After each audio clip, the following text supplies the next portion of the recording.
ଆଜ୍ଞା ନମସ୍କାର।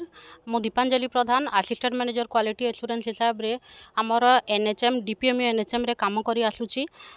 ଦେଖନ୍ତୁ ଆଜ୍ଞା, ଆମେ ଦୀର୍ଘ 18 ବର୍ଷ ହେଲାଣି ଏନ୍ଏଚ୍ଏମ୍ରେ ବହୁତ ଗୁଡ଼ା କାର୍ଯ୍ୟ କରି ଆସୁଛୁ। ଯେମିତିକି ଆମର ଅତି ସ୍ୱଳ୍ପ ଦରମାରେ ଚୁକ୍ତିଭିତ୍ତିକ କାର୍ଯ୍ୟ କରୁଛୁ।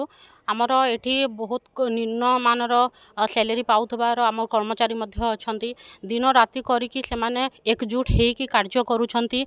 ଆଉ ବହୁତ ପ୍ରକାର ଆୱାର୍ଡ଼ ଆମେ ନ୍ୟାସନାଲ୍ ଲେଭେଲରେ ପାଇସାରିଛୁ। ତା ସତ୍ତ୍ୱେ ମଧ୍ୟ ଆମକୁ ଗୋଟେ ଯେଉଁଟା ଆମର ହକ୍, ସେ ହକ୍ ଆଜି ପର୍ଯ୍ୟନ୍ତ ମିଳିପାରୁନାହିଁ। ତ ଆମେ ସରକାରଙ୍କୁ ନିବେଦନ କରୁଛୁ, ଆପଣଙ୍କର ଜରିଆରେ ଅଭିପ୍ରାୟ କରୁଛୁ କି ଆମର ଯେଉଁ ଦୁଇଟା ଦାବି ଅଛି, ଜନସ୍ୱାସ୍ଥ୍ୟ ପରିଚାଳନା ପଦବୀ ସୃଷ୍ଟି ଏବଂ ଚାକିରି ସ୍ଥାୟୀକରଣ, ତା ଉପରେ ସରକାର ଧ୍ୟାନ ଦିଅନ୍ତୁ ଆଉ ଅତି ଶୀଘ୍ର ଆମକୁ ନ୍ୟାୟ ମିଳୁ। ଧନ୍ୟବାଦ। बरगढ़ मोना साहू रिपोर्ट बरगढ़ टाइम जेकोसी न्यूज देवार लगी आम नंबर के फोन करूँ।